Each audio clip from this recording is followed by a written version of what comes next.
కైంకర్యాల్లో లోపాలు జరిగినాయి అంటున్నారు కదా! ఎటువంటి కైంకర్యాల్లో ఏ లోపాలు జరిగినాయి స్వామి అప్పుడు?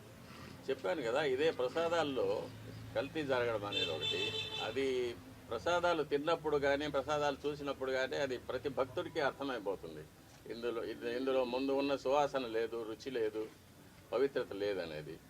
అలాగే అన్నప్రసాదాల్లో కూడా ఈ కల్తీ నెయ్యి వాడి పొంగలు, చక్కెర పొంగలి, సీర మొదలైన వాటిలో కూడా ఇది కలిపి ఉన్నారు. ఇది స్వామివారికి మా చేతులతోనే నైవేద్యం చేయవలసిన దురదృష్టం కూడా మాకు ఏర్పడింది.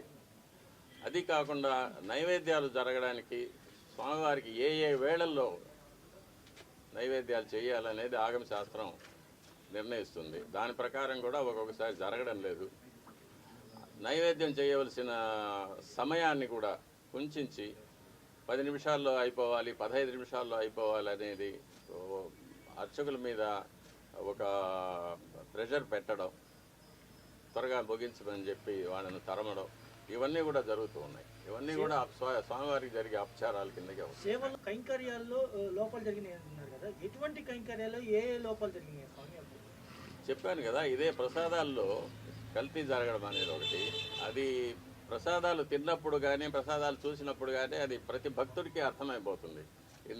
ఇందులో ముందు ఉన్న సువాసన లేదు, రుచి లేదు, పవిత్రత లేదనేది.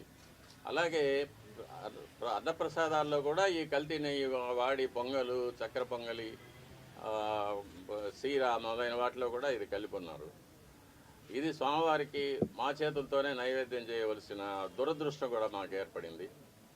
అది కాకుండా నైవేద్యాలు జరగడానికి స్వామివారికి ఏ ఏ వేళల్లో నైవేద్యాలు చేయాలనేది ఆగమ శాస్త్రం నిర్ణయిస్తుంది. దాని ప్రకారం కూడా ఒక్కొక్కసారి జరగడం లేదు.